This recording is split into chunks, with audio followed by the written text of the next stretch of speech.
अस्सलामु अलैकुम वरहमतुल्लाहि वबरकातुहू। मोहतरम नाज़रीन व सामिईन, उम्मीद करते हैं कि आप हज़रात बख़ैर व आफ़ियत होंगे। अल्लाह तबारक व तआला आप सबको अपने हिफ्ज़ व अमान में रखे, हर किस्म के शुरूर व फितन से अल्लाह महफूज रखे।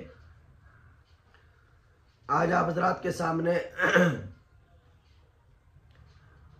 दुश्मनों के शर से बचने की दुआ, दुश्मनों के शर से बचने का वजीफ़ा जो जनाब मोहम्मद रसूलुल्लाह सल्लल्लाहु अलैहि वसल्लम ने हम सबको सिखाई है, वो लेकर के हाजिर हुआ हूँ। दुआ फरमाए अल्लाह तबारक व तआला सही कहने और हम सबको उस पर अमल करने की तौफीक अता फरमाए। आका अलैहिस्सलातु वस्सलाम ने फरमाया कि जब तुम दुश्मनों की दुश्मनी महसूस करो और तुम्हें किसी के दुश्मनी का खौफ हो, तो आका सल्लल्लाहु अलैहि वसल्लम ने उस वक्त हमें दुआ सिखाई है और दुआ का हुक्म दिया है और ये बताया गया है कि उस दुआ को पढ़ लेने से दुश्मन के खौफ से, दुश्मन के शर से मामून व महफूज हो जाएंगे। तो चलिए देखते हैं दुआ क्या है। उस दुआ को पढ़ते भी हैं और पढ़ करके इंशाअल्लाह उसका एहतिमाम करते हैं।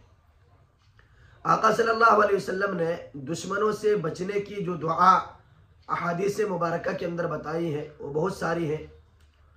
एक दुआ आका सल्लल्लाहु अलैहि वसल्लम ने फरमाया कि जब हज़र में हो, यानी अपने मकाम पर रहते हुए दुश्मन के दुश्मनी का खौफ महसूस हो, डर महसूस हो, तो उस वक्त आका अलैहिस्सलातु वस्सलाम ने फरमाया कि हर नमाज के बाद 3 मरतबा इस दुआ का एहतिमाम करो।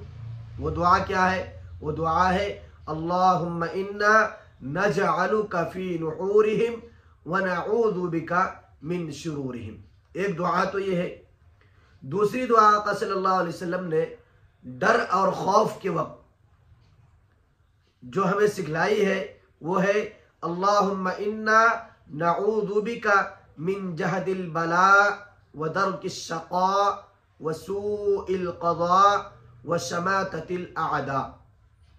इन दुआओं का एहतिमाम करने से इंसान दुश्मन के शर से महफूज व मामून रहता है। और अगर सफ़र में है, सफ़र में रहते हुए अगर दुश्मन का खौफ महसूस हो, तो आका अलैहिस्सलातु वस्सलाम ने हदीस के अंदर फरमाया कि सफ़र में हो तो सफ़र में होते हुए अगर दुश्मन का खौफ महसूस हो, दुश्मन की तरफ से कुछ नुकसान पहुँचने का अंदेशा हो, तो आका सल्लल्लाहु अलैहि वसल्लम ने इरशाद फरमाया कि उस वक्त सूरह कुरैश का एहतिमाम करो, सूरह कुरैश पढ़ा करो और पढ़ करके अपने आप पर दम कर लो। अल्लाह की ज़ात से उम्मीद है कि इसकी बरकत से दुश्मन के शर से मामून व महफूज रहेंगे। अल्लाह तबारक व तआला हमें दुश्मन के शर, उसके गलबा पाने से अल्लाह हम सब की हिफाजत फरमाए।